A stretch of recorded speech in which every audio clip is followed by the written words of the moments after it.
This is All India Radio, Power of Listening. Under the series, tonight we take you on a journey to the world of yet another magnificent facet of the traditional Indian knowledge systems. I am Manoj Mainkar. Ayurveda, which means the science of life in Sanskrit, is an over 5,000-year-old medicinal practice with its own multifaceted philosophy involving an individual's mind, body and soul.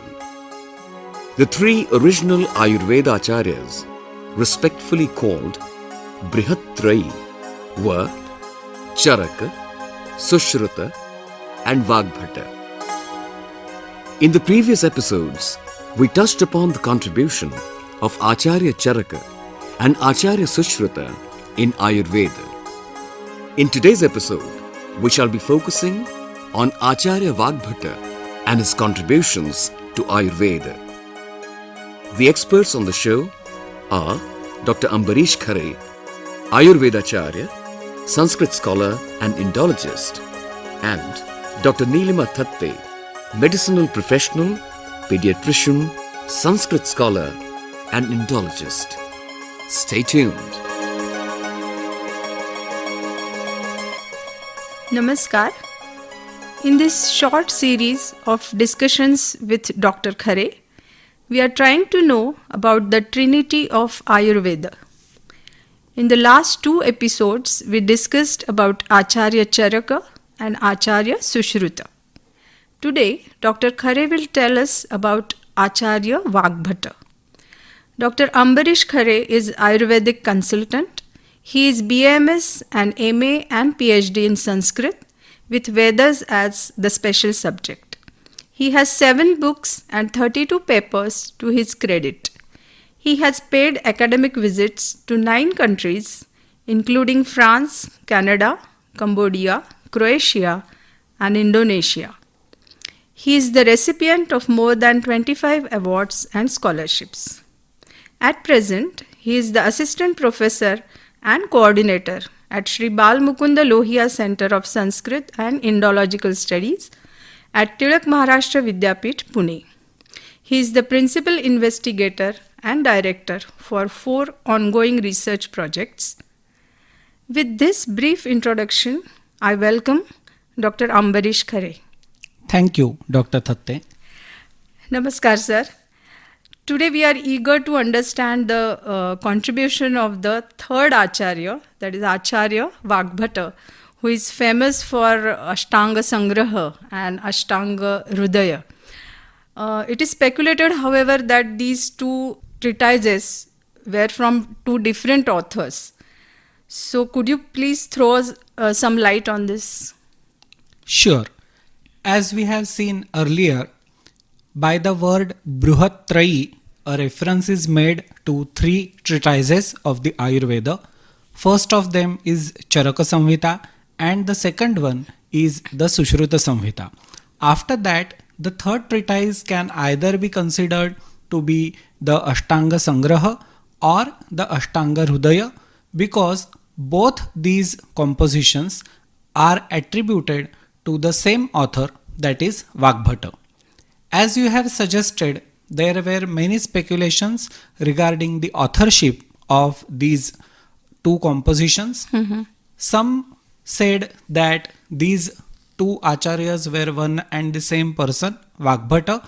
First he composed the Ashtanga Sangraha and then the brief and concise version of the same is available to us by another name, that is Ashtanga Hrudaya. But some of them speculated that there were 2 Vagbhatas. The first one composed the Ashtanga Sangraha. This Ashtanga Sangraha is present in front of us, having the nature of mixed style, that is some of the part is written in prose version and some of the part is available in the poetry or versified version as well. But in more concise way, with the same details or with the same description that is present in the Ashtanga Sangraha, another text was composed later on by another Vagbhata, and that text is known as Ashtanga Hrudaya, it is completely in verse form, and there are more than 7,000 verses in this Ashtanga Hridaya. And therefore, we can understand that there may have been two Vagbhatas. If we look at the text itself and the information that is presented in the text, Vagbhata of Ashtanga Hridaya tells us that his grandfather, that is Pitamaha, was also named Vagbhata, whose name was given to him. So probably we can say that the first Vagbhata who composed the Ashtanga Sangraha might have been the grandfather of the second Vagbhata, but these are all speculations. We cannot say anything for sure. So this Vagbhata, maybe original or the second Vagbhata, they're from which area? Were they Kashmirians? They were Buddhist, or where they resided? Yes, if we look at the time and space details of these Pandits of ancient time, there are again some points which are not clear yet. Some speculated that Vagbhata belonged to the region of Kashmir, but it is just a speculation. We do not know anything with surety about the region to which he belonged. Some scholars have also informed us that he might have been of Sindh. So we do not know anything about that. There are some references to the Buddhist religion that was present at that time. Even some mantras that are quoted as the part of treatment for treating certain diseases. There we find the references to Buddhist deities like Tara, and therefore it is possible that this Vagbhata was Buddhist, but regarding his region we have no information with certainty. Both the authors of Ashtanga Sangraha and Ashtanga Hridaya were somewhere between 6th and 8th centuries AD. Okay, so much later than Sushruta, because Sushruta you said it was 4th century. Yes, that is true. Okay.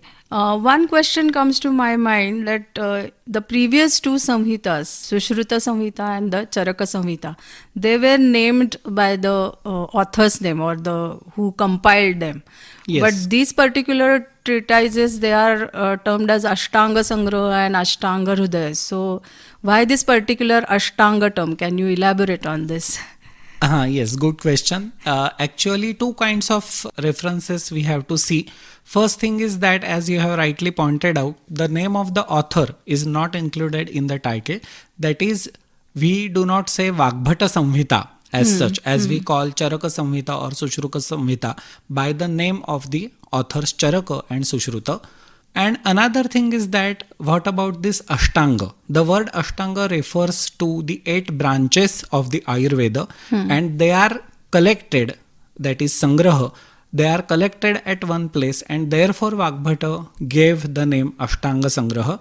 And when the concise form of this Ashtanga Sangraha was formed or composed by Vagbhata, then it was named Ashtanga Hridaya, the heart of the 8 branches of the Ayurveda.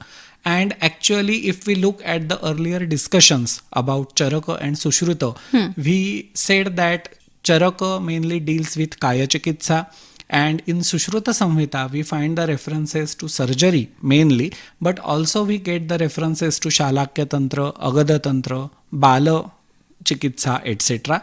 So here this author Vagbhata, what he is trying to do, he is trying to bring together two different things, one present in the tradition of the Charaka, that is tradition of the physicians, and another the knowledge present in the tradition of the Sushruta, that is of surgeons, and he brings together all the 8 branches of the Ayurveda, and therefore probably he gave the title Ashtanga Sangraha or Ashtanga Hridaya, where the focus is on the 8 branches, because in the earlier times the Charaka Samhita or the Sushruta Samhita have not focused on all the 8 branches. They have focused on some branches of the Ayurveda. The whole knowledge is not present in a single Samhita. So that was another work done by Vagbhata. And another thing is that even the word Samhita is not directly used in the title, only Ashtanga Sangraha or Ashtanga Hridaya. This is the title of the book. So actually there is another thing that, as we have seen earlier, that the time of Charaka or time of Sushruta is earlier compared to the time of Vagbhata. Vagbhata. And by the time of Vagbhata, the Acharyas like Charaka or Sushruta were deemed to be from very ancient times, and they were having the status of seers, Yes. Rishi, and therefore Vagbhata was contemporary to that world, and therefore instead of using the word like Tantra or Samhita, he gave a different name probably to his composition.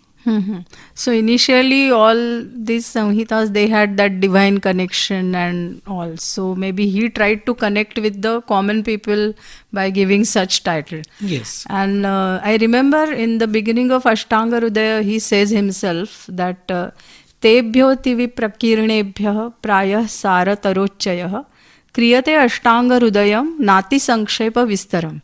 So probably he is giving some short notes or he is giving abridged version of Samhita.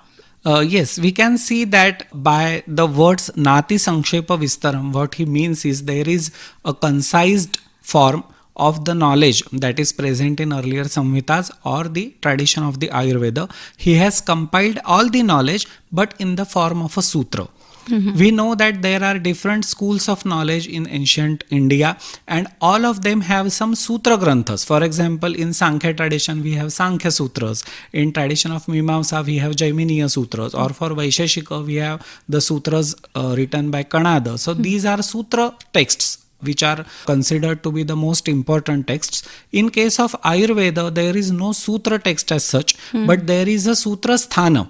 Yes. The Charaka Samhita or the Sushruta Samhita has first sthana as Sutra Sthana, in which all the details of the Samhita are given in the nutshell.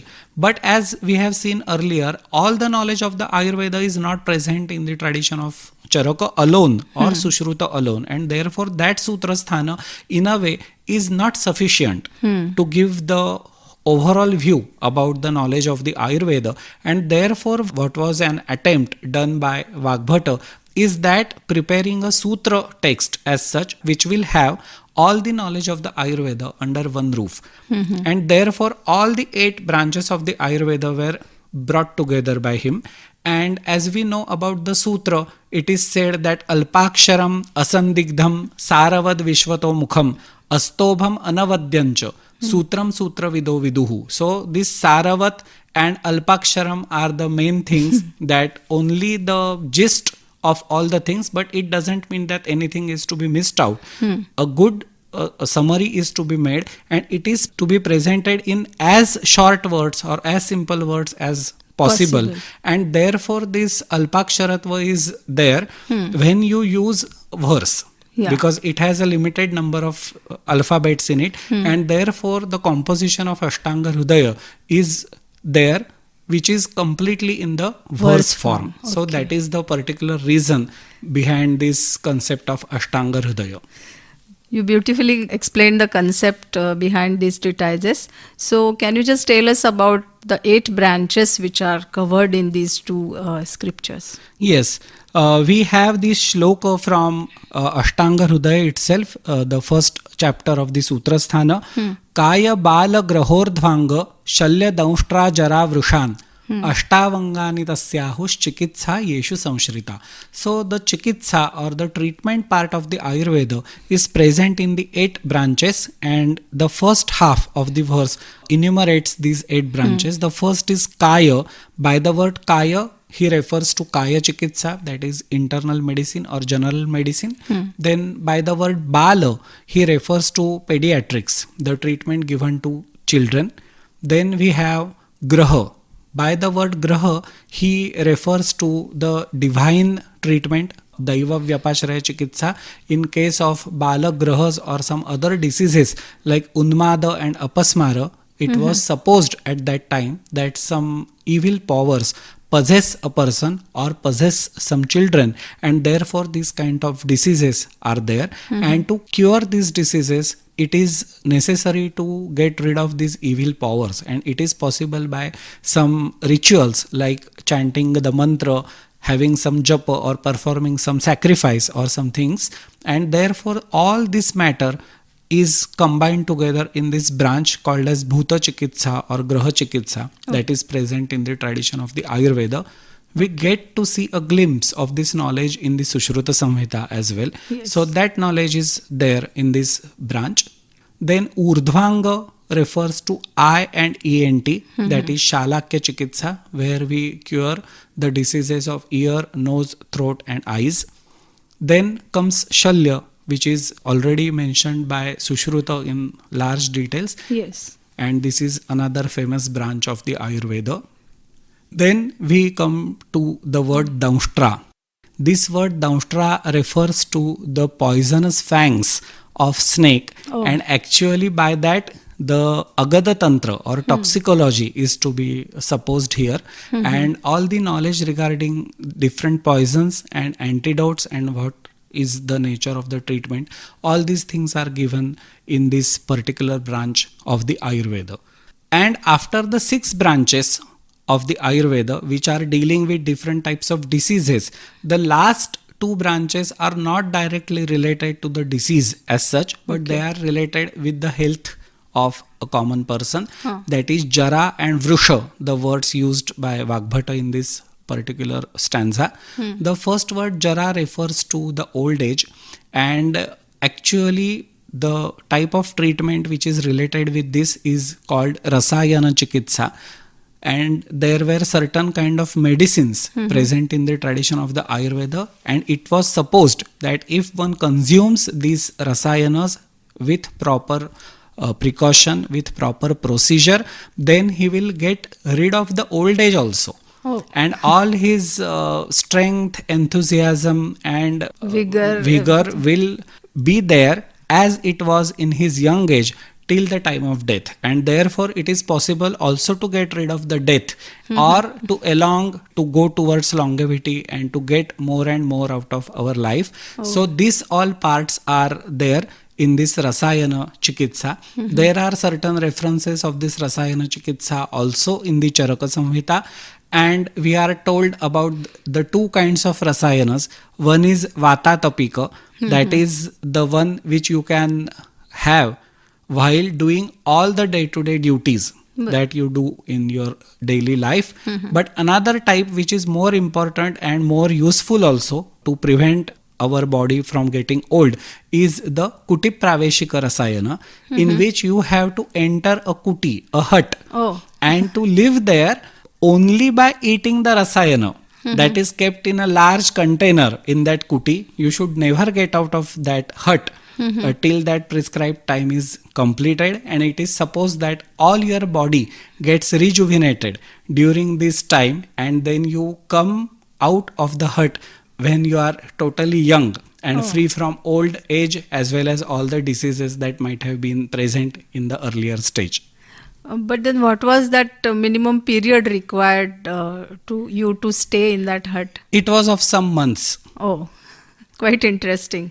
And what about the last branch? Yes, regarding the word Vrusha, here a reference is made regarding the reproductive systems. And in case a person is not able to produce offsprings, that is, he is suffering from infertility, then some specific kind of treatment is to be given to that person. And that part is covered in this particular branch of Vajikarana, or as it is mentioned here, Vrusha Chikitsa.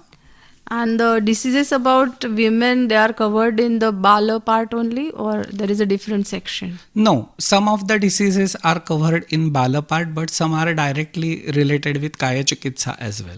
Okay, so Dr. Khare, last time you talked about some commentaries on Sushruta Samhita or Charaka Samhita. So likewise, do you have any commentaries written on this treatises by Vagbhata? Yes, there are certain commentaries that are available on the treatises written by Vagbhata, that is Ashtanga Sangraha and Ashtanga Hrudaya. Some of them are of medieval times and some are written in the modern time as well. The most famous 2 are one by Aruna Datta called Sarvanga Sundara, and another is by Hemadri called Ayurveda Rasayana. So these 2 were the famous commentaries on the Ashtanga Hrudaya, and it was actually the tradition that the original text of the Ashtanga Hrudaya itself was followed on large scale, and in modern times also we refer to the Charaka Samhita or the Sushruta Samhita for the time being, but for the purpose of reference or getting some knowledge in particular way, it is always better to refer to the Ashtanga Hridaya, because actually in concise manner he has presented all the knowledge that is present in the faculty of the Ayurveda, and therefore it is a usual practice to directly refer to the Ashtanga Hridaya, the original text itself. Okay. However, there are the translations also. They are available in Marathi, Hindi, English, as well as some foreign languages like German also. We have the translations of these treatises. So, in the present curriculum of Ayurveda, all these 4 treatises are included? Yes. So, we understand that Charaka mainly concentrated on general medicine and Sushruta mainly concentrated on Shalya Tantra. But Vagbhata was different. So, how was he different from these two, and how his contribution is different from the contribution from these two acharyas? Actually, what I have said earlier will point out these things, that the knowledge of the Ayurveda that was present in the Charaka Samhita was not complete. Same was the case with the Sushruta Samhita. So the first job that was done successfully by Vagbhata is to compile the knowledge from both the Samhitas in a single text, and that text was Ashtanga Hridaya. Another thing is that there were certain updates in the knowledge system as well that were taking place between the time that elapsed from the time of Charaka and Sushruta up to the time of Vagbhata. So he also updated the knowledge that was present in the Kaya Chikitsa or Shalya Tantra, Shalakya Tantra, etc. So first thing is getting the knowledge under one roof. Another thing is updating that knowledge that is present in the tradition. And another thing is that he was also skeptical, or probably he got some reviews from the contemporaries acharyas that he is presenting the knowledge that was already present in the tradition of the Ayurveda. So why was there a need of having a different text named Ashtanga Hridaya? So I would like to point out to 2 things. First, at the time of Charaka, we saw that it was necessary to update the tradition and getting the new information that we have from the ongoing experiments. So it was necessary to bring together the new knowledge. And another thing is that by the time of Vagbhata, as I have said earlier, the Charaka Samhita or the Sushruta Samhita were supposed to be the compositions of the seers. That Charaka and Sushruta were seen like rishis of ancient time. And who was this Vagbhata? Who is saying that this knowledge is not proper or not complete, and I am doing the task of completing or getting together all the knowledge. So there is a beautiful Subhashita that is present in the Vagbhata's Ashtanga Hridaya itself, and it runs like Rushi Pranite Pritischet Muktva Charaka Sushrutau Bhedadyah Kim na Pathyante Tasmat Grahyam Subhashitam. So he says that I can understand that you have some love, some affection to the Rishis like Sushruta and Charaka. That is all right. But there were other disciples of Punarvasu Atreya and Kashiraja Divodasa like Bheda, Aupadhenava, Jatukarna, etc. They also wrote the tantras. Then why do you not refer to these tantras like Bheda Samhita, Harita Samhita, etc.? They are lost to the time. Nobody is referring to these samhitas, and mainly we are referring to Charaka and Sushruta only. It means that although we have the affections for rishis, what is important is the contents that this samhita have, and therefore tasmat grahyam subhashitam. So you should take into consideration what is subhashita, and if I am not a rishi but I am giving something important, then you should accept it because it is for the benefit of this tradition of the Ayurveda. So Vagbhata clearly told us his stand, why he created these 2 scriptures. But anything after Vagbhata, was there any tradition continued after Vagbhata? Yes, there were many details coming into existence after the time of Vagbhata. The major of the things that came into light after this time was the development of the Rasa Shastra, that is the use of different metals, metal oxides, minerals for the sake of medicine, and therefore it was a little difficult to create the medicinal products. But once they are created, once your medicine is ready, it was very easy to treat the patients because the medicines were tasteless.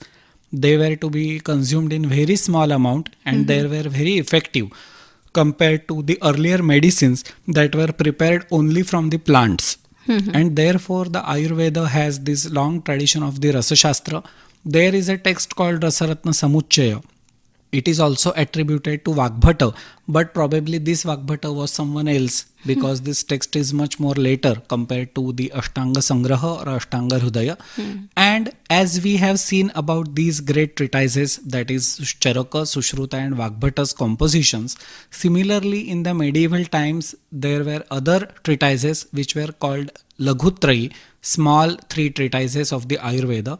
And the first of them was Madhava Nidana by Madhavakara, and other 2 were Bhava Prakasha Samhita and Sharngadhara Samhita. So this was all the tradition of the Ayurveda which was updated in these medieval times in these 3 treatises as well. Okay, Dr. Khare, you have very nicely explained about the contribution of Vagbhata in today's discussion, and we really owe to him because he tried to bring all things together under one roof, like you said. Maybe a compendium, complete compendium. That was his effort, and he aimed at that, and he was successful also in it. So I really thank you for coming today and discussing with us about this third Acharya Vagbhata, and we would like to hear from you in future as well. Thank you. Thank you. Acharya Vagbhata. You heard the 29th episode of our all-new series on traditional Indian knowledge systems, Power of Listening. The experts on the show were Dr. Ambareesh Khare, Ayurvedacharya, Sanskrit scholar and Indologist, and Dr. Neelima Thatte, medicinal professional, Pediatrician, Sanskrit scholar and Indologist. We hope you enjoyed it.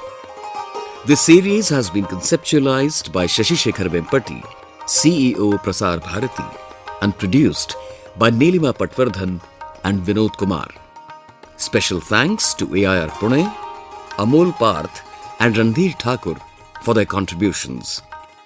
This episode is also available on our official YouTube channel, Akashvani AIR. Be there on the 29th of April, same time, same frequencies. This is Manoj Mainkar signing off from Delhi. Bye for now.